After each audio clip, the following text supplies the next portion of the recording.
This has been a weird year for our pepper garden. From June all the way to August, it was exceptionally hot, way above average, which led to lower than average fruit production on our plants, lots of flower drop and fruits falling off, really slow growth. It wasn't great. Plus, in July to August, there was way too much rain, inches above average here in New England.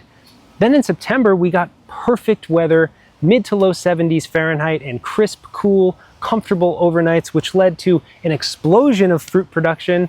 But now it's October and it's getting cold. So we have all of these unripe peppers growing on our plants, and I don't know if there's gonna be enough time left in the season for them to ripen up. So in this video, I'll share some techniques that we use to rescue our peppers from the cold weather in the fall. I'll also debunk a common myth about forcing your peppers to ripen faster. And I'll answer some common questions around this time of year, like will unripe peppers ripen after being picked? And when should I start considering overwintering my peppers? Let's get started.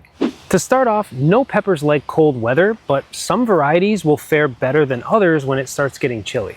In my experience, habanero type plants don't do very well with cold temperatures. This plant is very sparse despite having plenty of nutrients and water. And I've seen this happen to pretty much any type of super hot. So if you're growing ghost peppers or habaneros, anything in the capsicum chinense species, you'll want to be extra cautious of the cold. Compare that to this cayenne pepper plant, which is doing just fine out in the open. It's been exposed to the same temperatures, but it's looking nice and healthy. So that's really the first thing, is to pay attention to your plants on an individual basis. If they're showing signs of cold stress like dying and yellowing leaves, leaves falling off, stunted growth, or fruits that prematurely ripen, then you know it might be getting a bit too cold. Also, of course, watch those overnight temperatures, look at the forecast and see how cold it's going to be getting. Once you're seeing temperatures down into the mid or lower 40s, that's when you should start considering using some of these techniques. So the first thing you should do is protect your plants from cold weather and effectively extend your growing season. If you're growing peppers in containers like I have here, the easiest way to do this is bring them indoors, maybe a garage or a breezeway, even just closer to a building that is radiating some heat. This increases the temperature around the plants and protects them from frost. Simple as that. Now, it's really important that you do this with container plants because they're much more vulnerable than in-ground plants to freezing temperatures, because they only have this thin layer of plastic in most cases, and that really doesn't provide any insulation against the cold, so the root system and the foliage are all vulnerable to those cold temps. But your in-ground plants are definitely still at risk, so I highly recommend having a thick layer of mulch down at the very least. That again provides some insulation against the root system, but the best thing you can do in the case of an upcoming frost is to cover your plants up. There are a few different options for materials to use. The best is plastic, greenhouse plastic or horticultural plastic. You can cover your raised beds with this, or you can use floating row cover, which offers a little bit less protection, but you really don't need any sort of structure like these hoops I have here.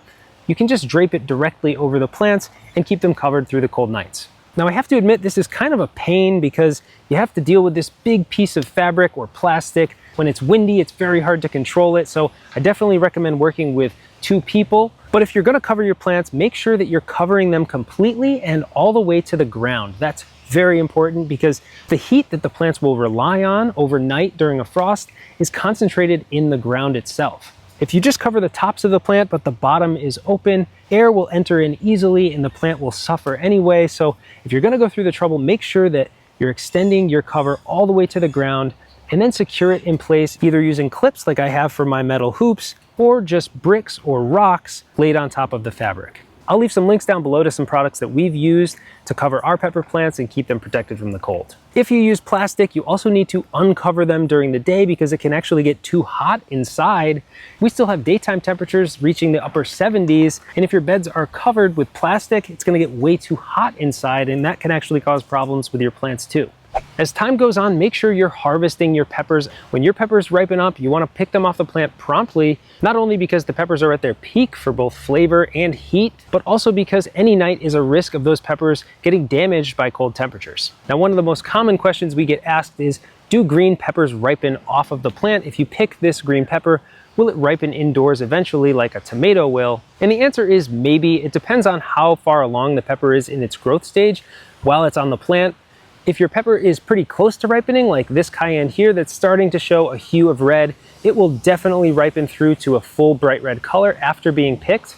But if it's premature like this light green cayenne, there's a good chance it will never ripen off the plant. So it's better to be safe than sorry. If you're expecting some frost, it might be a good idea to go through and harvest all of the near ripe peppers, any that you think have a chance of ripening off the plant. Just get them off the plant. It's better to have harvested them before, because damage from frost really renders your peppers unusable. And don't forget that green peppers are perfectly edible. You can eat green peppers in fresh salads, and they're actually perfect for making pickles. I prefer using green unripe peppers like green jalapenos for making pickled peppers because they retain that crispness for so much longer. I wanted to briefly touch on a myth about removing branches in order to speed up ripening of your peppers while they're still on the plant. I haven't seen this in my personal experience. I also haven't really seen any scientific evidence that this is true. So I wouldn't suggest removing branches from your plant in order to speed up ripening. However, you may want to remove some branches in order to make way for a covering like I'm doing here. If removing one of those spindly tall branches means that you'll be able to cover the plants with some fabric, then go ahead and sacrifice a few branches so that you can save the rest of the plant. But don't expect this to actually speed up ripening of the rest of the peppers on the plant. It really only redirects energy to other places on the plant in terms of growth, not ripening speed, so that's really just a myth.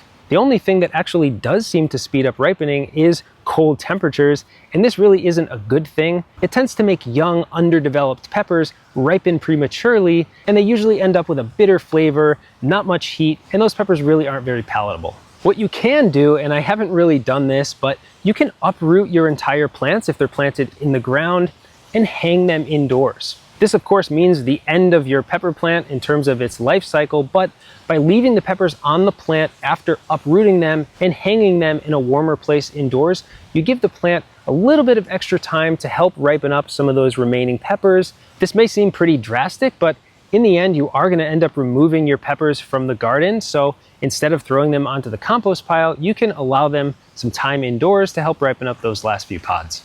A couple of tips if you decide to take this route: I would remove most of the foliage just to reduce transpiration and water loss from the plant while it's hanging, and also spritz the root system with water on a daily basis just to help hydrate the plant and keep the juices flowing throughout the plant to keep those fruits ripening. Your last option is to consider overwintering your plants and carrying them on to the following season. We have a video all about this process, which I'll link down below, but basically you want to wait until you're starting to see some signs of cold stress, but you want to avoid a frost. Don't let your plants go through even a single frost, because we've had plants that have experienced one frost, we've overwintered them, and they end up dying in the end anyway. So once the temperatures get down into about the mid to low 40s Fahrenheit, that's a good time to initiate the process of overwintering. Again, I'll link to our full video on overwintering peppers down below.